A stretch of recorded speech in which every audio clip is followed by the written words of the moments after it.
ಇವತ್ತು ವಿವಿಧ ಗುಂಪುಗಳದ್ದು ಅಭಿಪ್ರಾಯಗಳು ಬಂದಿದೆ. ಅದೆಲ್ಲವನ್ನು ಕೂಡ ಮಾನ್ಯ ಮುಖ್ಯಮಂತ್ರಿಗಳ ಜೊತೆಯಲ್ಲಿ ಇವತ್ತು ಚರ್ಚೆ ಮಾಡ್ತೀವಿ. ಮಾಡಿ ಅವರು ಕ್ಯಾಬಿನೆಟಿಗೆ ಮುಂಚೆ ಹೋಗೋಕ್ಕೆ ಮುಂಚೆ ಅವ್ರ ಗಮನಕ್ಕೆ ತರ್ತೀವಿ. ಆ ನಂತರ ಕ್ಯಾಬಿನೆಟಲ್ಲಿ ಏನು ನಿರ್ಧಾರ ಆಗುತ್ತೋ ಅದನ್ನು ನಾವು ಒಪ್ಕೋಬೇಕಾಗುತ್ತೆ. ಅಲ್ಲಲ್ಲ, ಅನುಷ್ಠಾನ ಮಾಡೋದಕ್ಕೆ ನಾವೇನು ಇಲ್ಲ ಅಂತ ಹೇಳಿಲ್ವಲ್ಲ. ಅನುಷ್ಠಾನ ಖಂಡಿತವಾಗಿ ಮಾಡ್ತೀವಿ. ಸಣ್ಣ ಪುಟ್ಟ ಇಲ್ಲೆಲ್ಲ ಸಣ್ಣ ಪುಟ್ಟದ್ದು ಅಭಿಪ್ರಾಯಗಳು ಬಂದಿದ್ದಾವೆ. ಆ ಅಭಿಪ್ರಾಯಗಳೆಲ್ಲವನ್ನು ಕೂಡ ಮುಖ್ಯಮಂತ್ರಿಗಳ ಮುಂದೆ ಇಡ್ತೀವಿ.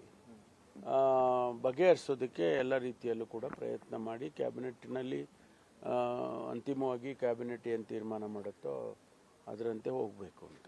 ಧರ್ಮಸ್ಥಳದ ವಿಚಾರದಲ್ಲಿ ಒಂದಿಷ್ಟು ಜನ ಗೃಹ ಸಚಿವರ ವಿರುದ್ಧ ಸಿಎಂ ವಿರುದ್ಧ ಅವಹೇಳನ ಪದಗಳನ್ನು ಬಳಸಿದ್ರು. ಅವರ ಬಂಧನಕ್ಕೆ ಏನಾದರೂ ಆದೇಶ ಆಗಿದೆಯಾ? ಇಲ್ಲೂ ಆ ರೀತಿ ಏನಿಲ್ಲ. ಅದು ಲೋಕಲ್ ಪೊಲೀಸಿಗೆ ಬಿಟ್ಟಿರ್ತೀವಿ ನಾವು ಎಲ್ಲೆಲ್ಲಿ ಅಂಥ ಘಟನೆಗಳು ನಡೆಯುತ್ತೆ ಅದು ಬಿಯಾಂಡ್ ಎ ಪಾಯಿಂಟ್. ಅಂದರೆ ಸಾಮಾನ್ಯವಾಗಿ ಯಾರೋ ಒಬ್ರು ಏನೋ ಒಂದು ಮಾತಂದ್ರು ಒಂದು ಅಷ್ಟಕ್ಕೆ ಪೊಲೀಸ್ ಕೇಸ್ ಹಾಕ್ಬಿಟ್ಟು ಅವ್ರನ್ನ ಅರೆಸ್ಟ್ ಮಾಡೋಕ್ಕೆ ಹೋಗೋದಿಲ್ಲ. ಆದರೆ ಅದರ ವೆರಾಸಿಟೀಸನ್ನು ಯೋಚನೆ ಮಾಡಬೇಕಾಗುತ್ತೆ. ಅದರಿಂದ ಅದನ್ನು ಸ್ಥಳೀಯ ಪೊಲೀಸ್ಗೆ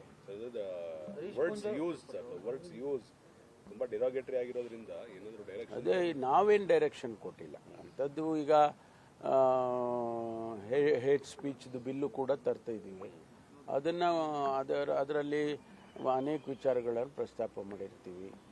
ಫೇಕ್ ನ್ಯೂಸಲ್ಲಿ ಅನೇಕ ವಿಚಾರಗಳನ್ನು ಪ್ರಸ್ತಾಪ ಮಾಡಿದ್ದೀವಿ. ಇವಾಗ ಕಾನೂನು ಮಾಡುವಾಗ ಇವೆಲ್ಲ ಗಮನದಲ್ಲಿ ಇಟ್ಕೊಂಡು ಆಗಲೇ ಅವ್ರದ್ದು 23ರಲ್ಲೇ ಮಾತಾಡಿರುವಂಥದ್ದು ಅದನ್ನು ಕೇಸ್ ಕೂಡ ರಿಜಿಸ್ಟರ್ ಮಾಡಿಕೊಂಡು ಅದು ಸ್ಟೇ ಆಗಿದೆ.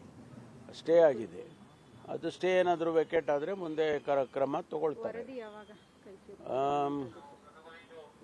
ಹೀಗೆ ನಿರ್ದಿಷ್ಟವಾಗಿ ಹಿಂಗೆ ಮಾಡಿ ಅಂತ ಹೇಳಕ್ ಬರೋದಿಲ್ಲ.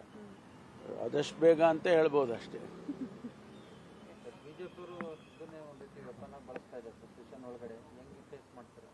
ಯಾವುದನ್ನ ಅಲ್ಲ, ಈಗ ನಿನ್ನೆ ಉತ್ತರ ಕೊಟ್ಟಿದ್ದೇನೆ. ಅದಕ್ಕೂ ಮೀರಿ ಅವರು ಬೇರೆ ಬೇರೆ ವಿಚಾರಗಳನ್ನು ಪ್ರಸ್ತಾಪ ಮಾಡಿದರೆ ಅದಕ್ಕೂ ಕೂಡ ಸಮರ್ಥವಾಗಿ ಉತ್ತರ ಕೊಡ್ತೀವಿ.